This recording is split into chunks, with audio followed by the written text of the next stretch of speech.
गाजीपुर से बसपा सांसद अफजाल अंसारी ने दावा किया है कि वे 6वें चरण में भाजपा अच्छा प्रदर्शन करेगी, लेकिन 7वें चरण में भाजपा का सफाया हो जाएगा। इतना ही नहीं, अफजाल अंसारी ने कहा है कि इस बार के चुनाव में भाजपा 130 सीटों तक ही सिमट जाएगी। साथ ही उन्होंने प्रदेश में एक बार फिर से मायावती को मुख्यमंत्री बनने की उनकी चाहत भी जताई है। उनसे एक्सक्लूसिव बातचीत की है हमारे UP bureau chief Viresh Pandey ने। गाजीपुर के सांसद अफजाल अंसारी हमारे साथ हैं। अफजाल भाई, दो भतीजे चुनाव लड़ रहे हैं, अब विरासत दूसरी पीढ़ी को सौंप दी गई है, कैसा गाइडेंस चल रहा है? नहीं, देखिए, इन दिनों मैं बीमार हूं, इसलिए मैं तो घर पे हूं, कहीं निकल नहीं पाया। ये कहना सही है कि बड़े भाई सिबगतुल्ला अंसारी साहब, जो इस मोहम्मदाबाद विधानसभा क्षेत्र से विधायक थे, इस बार वो खुद चुनाव नहीं लड़ रहे हैं। अपने बड़े बेटे मन्नू अंसारी को उन्होंने विरासत सौंपी है, वो चुनाव मैदान में है। और दूसरी तरफ ये भी कहना सही है कि मुख्तार अंसारी साहब, जो मेरे अनुज हैं, जो मऊ से विधायक रहे हैं 5 बार, वो इस बार स्वयं चुनाव न लड़के उन्होंने निर्णय लिया है, वो अपने सुपुत्र को चुनाव लड़ा रहे हैं मैदान में। अब्बास अंसारी हैं उनके बड़े बेटे। अब दोनों मैदान में हैं, अब अपने अपने नौजवान हैं, पढ़े लिखे हैं और दोनों चुनाव की गतिविधियों में हैं। तो चलिए, मैदान में तो भतीजे भी हैं, साथ साथ सपा और सुभासपा का गठबंधन भी है। इतने चरण हुए, आगे भी चरण बाकी हैं, किस रूप में देख रहे हैं इस चुनाव को? हाँ, नहीं, देखिए, जो पहले 4 चरण के चुनाव हुए हैं, अब जाने आने का उधर मौका तो नहीं मिला। जो खबरें आप लोगों के माध्यम से मिलती हैं या जो सोशल मीडिया पे चलती हैं, उसमें देखने को ऐसा लग रहा है कि बीजेपी की हवा ख़राब है और मुख्यमंत्री की हैसियत से जो माननीय योगी जी ने 5 साल की व्यवस्था चलाई, उसमें आम जनता में बड़ी निराशा है। और कानून व्यवस्था के क्षेत्र में महंगाई जो बढ़ी है और बड़े पैमाने पे पढ़े लिखे बेरोजगारों को जो नौकरियां नहीं मिली, उनकी उम्र ख़त्म हो रही है। हर तरफ तिराह मचा हुआ है।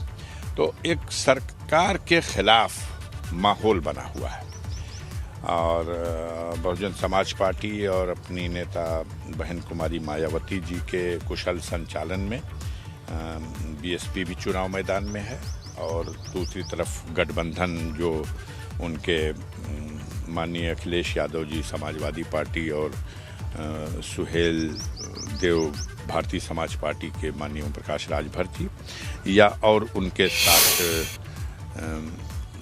अपना दल का दूसरा गुट या अन्य और भी कई गुटों को ले दे के उन्होंने जो भी बनाया, अब सब जनता के अदालत में है और सब अपने बातों को जनता के बीच में रख रहा है। फैसला तो जनता करेगी, 10 तारीख को रिजल्ट आएगा और मुझे लगता है कि एक चीज़ सुनिश्चित है कि ये मौजूदा सरकार बेदखल कर दी जाएगी और हम उम्मीद करेंगे कि हमारी नेता को 5वीं बार मौका मिले इस देश की बागडोर संभालने का और सर समाज के कल्याण के काम हो। अच्छा, एक चीज़ बताइए, आप पूर्वांचल की धरती पे हम लोग खड़े हैं। पूर्वांचल में जो चरण होना है, 6ठा और 7वां चरण, उसमें क्या होगा? देखिए, 6ठा चरण और 7वां चरण जो है, 6ठा चरण ख़ास तौर से उसमें गोरखपुर ज़िला आता है और उसके अगल बगल गोरखपुर के जो महाराजगंज या पड़रौना और बस्ती, देवरिया, बलिया तक, तो संत कबीर नगर, इनमें इस बेल्ट में मुझे ये आभास है कि भारतीय जनता पार्टी के साथ जो निषाद समाज पार्टी का एक गठबंधन है, उसका पिछले फेज़ों में जिस तरह से बीजेपी और उसके गठबंधन का सफाया हुआ है, उसकी तुलना में ये कुछ अपने को संभालने की कोशिश कर सकते हैं। लेकिन 7वें चरण में तो बिल्कुल कहानी ख़त्म है, डिब्बा बंद है। 10 सीट भी मिलना मुश्किल है बीजेपी को। 10 सीट? 10 सीट, 10 सीट, शायद उनके यहाँ भी आधी सीटें मिल जाएं तो बहुत है। 8 सीटें हैं बनारस में, तो उनके हाथ से निकली सीटें आधे से ज़्यादा निकल जाएंगी। गाजीपुर में क्या होगा, मऊ में क्या होगा, जौनपुर में क्या होगा? शायद एक सीट को तरस जाए। मुझे लगता है कि एक सीट एक ज़िले में तरस जाएंगे नहीं मिल पाएंगी। बलिया में क्या होगा, देवरिया में क्या? तो छठे चरण में है, बलिया में मुझे लगता है शायद एक सीट, नहीं तो कोई भी नहीं। तो मतलब पूरा पूर्वांचल में सफाया सफाया है। इतने दिनों के बाद अब उन्हें गलती का एहसास हुआ जब उन्होंने काले कानून की जिसे संज्ञा दी गई किसानों के विरोध में जो बनाए गए थे उसे वापस लिया। लेकिन बहुत समय लग गया जगने में। जो गरीबों के बच्चों के मुंह का निवाला ये छुट्टा मवेशी चर रहे थे, जिस पर बार बार तमाम विपक्ष के लोगों ने उंगली उठाई, लेकिन सरकार में बैठे लोग बिल्कुल बहरे हुए गए थे। अब माननीय प्रधानमंत्री नरेंद्र मोदी जी को भी और योगी आदित्यनाथ जी को भी 5वें और 6वें चरण में आके ये याद पड़ा कि उन्हें कहना पड़ा कि हम इसका प्रबंध करेंगे। जितने 5 किलो अनाज दे करके ये उम्मीद की जा रही है कि ये गरीब, जिसे एक नया नाम मीडिया ने दे दिया कि सुविधा भोगी समाज, ये सुविधा भोगी समाज है। आप सुविधाएं दे रहे हो, आप गिना रहे हो कि हम ये सुविधा दे रहे हैं, ये आपका मन बेईमान है, इसका भी घोतक है। क्योंकि सुविधाएं आपने जो दी हैं उससे कई गुना ज्यादा नुकसान करने वाला आप 15 किलो अनाज दोगे और पूरे साल की फसल ये छुट्टा मवेशी खा जाएंगे। तो आपको लगता है कि जो छुट्टा मवेशी है वो भारतीय जनता पार्टी के लिए फैक्टर है? बेरोजगारी बहुत बड़ा फैक्टर है, कानून व्यवस्था की स्थिति बहुत बड़ा फैक्टर है।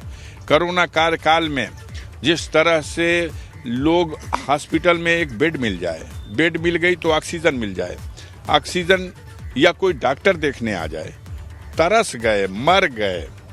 नदियां, गंगा नदी आपने दिखाया है किस तरह से लाशों से पट गई।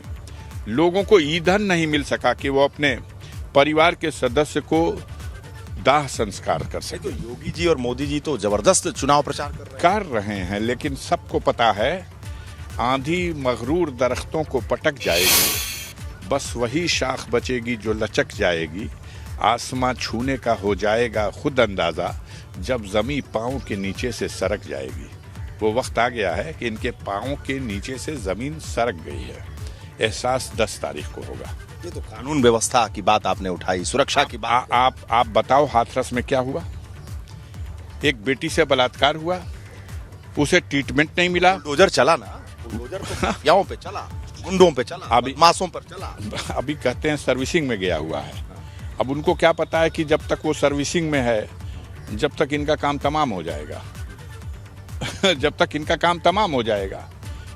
हमारे देश की जनता, हमारे प्रदेश की जनता निर्माण में विश्वास करती है, विध्वंस में नहीं। और दुर्भाग्य है कि ये विध्वंस की नीति को ही अपने लिए सौभाग्य मानते हैं। ये समझ की बात है। आप अपने तो कहते हो कि हम विश्व गुरु बनेंगे और हिंदुस्तान के गरीबों को आप 18वीं सदी में भेज रहे हो। आप कहोगे कि गोबर जिस्म में पोत लेने से कोरोना भाग जाएगा, मूत पी लेने से सारी बीमारी हल हो जाएगी। सारे दुनिया के वैज्ञानिक सर पीट लेते हैं कि क्या थ्योरी है हमारी। आज मजाक उड़ाया जा रहा है। हमारे गृह मंत्री, दुर्भाग्य है जिस पद पर लौह पुरुष की संज्ञा जिसे दी गई, सरदार वल्लभ भाई पटेल जैसा आदमी जिस पद को सुशोभित किया, उस पद पर आज ऐसा आदमी बैठा हुआ जो कहता है कि 12वीं पास करने के बाद इंटर में एडमिशन लोगे तो तुम्हें लैपटॉप फ्री में देंगे। अब तो दिल चाहता है छत पर से कूद जाया जाए। क्या है, कहाँ इसके ये विद्वान है, कहाँ से इन्हें ज्ञान प्राप्त होता है? तबीयत आपकी खराब रही है, आप मरने से बचे हुए हैं, आईसीयू में थे लखनऊ में, तो छत से मत कूदिए। ऐसी परिस्थितियां हैं। देश का गृह मंत्री, देश का प्रधानमंत्री कहता है कि यही वो स्थल है जहां संत कबीर और गुरु नानक और गोरखनाथ जी बैठ करके चर्चाएं करते थे, बात करते थे। पीढ़ियों का अंतर है, 500-500 बरस के इनके कार्यकाल का। अब हंसी नहीं आए अपने आप पर। हमारे देश के प्रधानमंत्री मिस्टेक करें, लेकिन ऐसी मिस्टेक कर देंगे कि कहीं कोई उसको कड़ी जोड़ी नहीं जा सकती। अब पढ़े लिखे नौजवान छोटी छोटे गांवों की बस्तियों में भी हैं।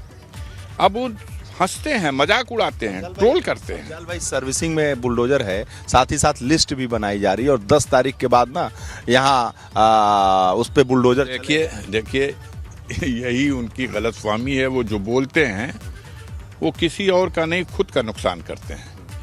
उन्होंने पश्चिमी उत्तर प्रदेश में एक भाषण में कहा कि ये कैराना और मुजफ्फरनगर के आसपास जो गर्मी दिखाई दे रही, इसे मैं ठंडा कर दूंगा, मैं तो मई जून को भी शिमला बना देता हूं। परिणाम क्या हुआ? ये कहते हैं कि हमारे बुलडोजर सर्विसिंग में गए हैं। प्रयागराज की धरती के भाषण के बाद अब प्रयागराज में वो बेरोजगार नौजवान जो रोजगार मांग रहे थे, उनके ऊपर जिस बेरहमी से लाठीचार्ज हुई, हॉस्टल के कमरों के दरवाजे तोड़ के उनकी पिटाई हुई, आज क्या है? अभी जो राउंड खत्म हुआ है लखनऊ में, जहां सबकी सब्सिडी जीता करते थे, आज वहां स्थिति क्या है? आज हालत खराब है। आज गोरखपुर में हालत खराब है। गर्मी तो सच में शिमला बना देंगे, रहेंगे तब ना। अभी तो अपने लिए सोचे कि अब कहाँ रहेंगे, किस काट पे रहेंगे। अब तो दिल्ली भी नहीं जा पाएंगे। मुख्यमंत्री की कुर्सी जाने के बाद बड़ी विकट स्थिति होगी। पहले तो पार्लियामेंट तक पहुंच जाते थे। अपने बारे में सोचे कि अब कहाँ खड़े होंगे, अपने बारे में सोचें, क्योंकि कई कानून के जानकार ये कहते हैं कि तमाम गलत तरीके से जो अपने और अपने चहेतों के इन्होंने मुकदमे वापस लिए हैं, एक तरह से कानून और संविधान का मखौल उड़ाया है। ये फाइलें फिर से खुलेंगी, उसको सोचें। अफजाल अंसारी साहब, बात शिमला की हो रही है, बात ठंडक की हो रही है। आप भी अपने कमरे में एसी लगाए हुए हैं, तो ठंडगी तो सब चाहते हैं। नहीं, वो अलग बात है। एसी तो कंप्रेसर से चलता है, और योगी जी में अगर कोई कंप्रेसर लगा है तो मुझे पता नहीं, आपने देखा होगा तो बता दीजिए। उनके अंदर भी कोई कंप्रेसर है तो और बात है, वो आप देखे होंगे, हम नहीं देख पाए। शासन की वजह से कह रहे हैं। सुशासन की वजह से नहीं, वो असल में चीलम से जब ज्यादा धुआं निकल जाता है तो उस वक्त क्या बोल जाएंगे उनको खुद कुछ याद नहीं रहता। मुख्तार अंसारी साहब के बारे में आप क्या कहेंगे कि वो चुनाव नहीं लड़ रहे हैं? तो जेल में हैं, मैं मिल नहीं पाया। लगभग 10 महीना हुआ, 9 महीना 10 महीना हो गया। अब वो चुनाव के मैदान में भी नहीं है। बेटे को उन्होंने अपनी विरासत सौंप दी। परिवार के बड़े के हैसियत से मेरी शुभकामना तो हो सकती है उनके साथ। बाकी मुख्तार अंसारी जेल में हैं और मुख्तार अंसारी कानून और संविधान को मानते हैं। उनके ऊपर जो भी आरोप लगे, उन आरोपों को वो फेस कर रहे हैं। ट्रायल उसका कोर्ट में हो रहा है। अब उन लोगों के बारे में सोचिए जो अदालतों से भागते हैं कि अगर आरोप लगा भी तो उसका ट्रायल न हो। अगर ट्रायल होगा तो हम दोषी करार दिए जाएंगे। उन लोगों से पूछिए जिन लोगों ने आरोपियों में भी जाति और वर्ग के नाम से चिन्हित करके कुछ लोगों के साथ जरूरत से ज्यादा ज्यादतियां की और कुछ लोगों को छूट दे करके पूरी तरह से उनको मनमाना।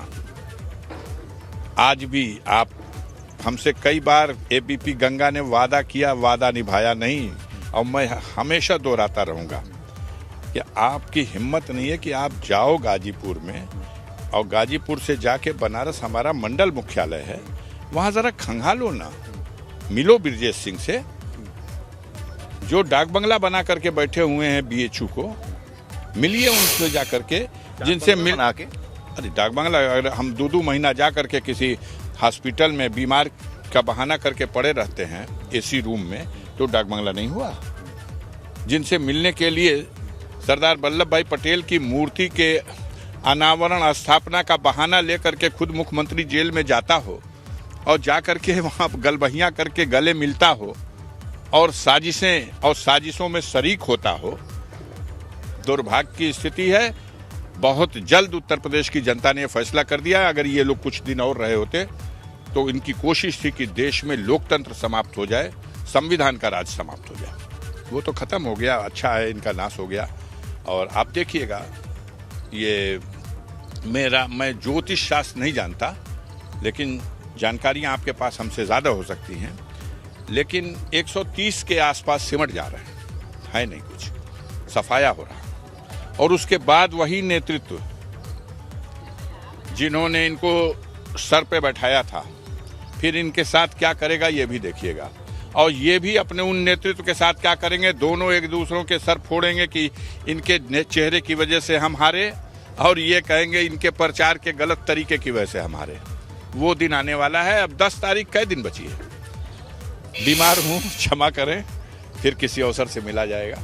अफजाल अंसारी साहब जो हैं बीमार हैं और आईसीयू में भर्ती थे, और अब वो अपने फाटक यूसुफपुर मोहम्मदाबाद के गाजीपुर स्थित फाटक पर अपने घर पर हमसे बात कर रहे थे। कहीं चुनाव प्रचार में नहीं जा रहे हैं, लोगों से मिल रहे हैं और अपने घर में बुलाकर, लेकिन सारी बातें बीपी गंगा से उन्होंने कहा, और कहा कि पूर्वांचल में और 7वें फेज में भारतीय जनता पार्टी के लिए मुश्किलात कुछ बड़ी हैं।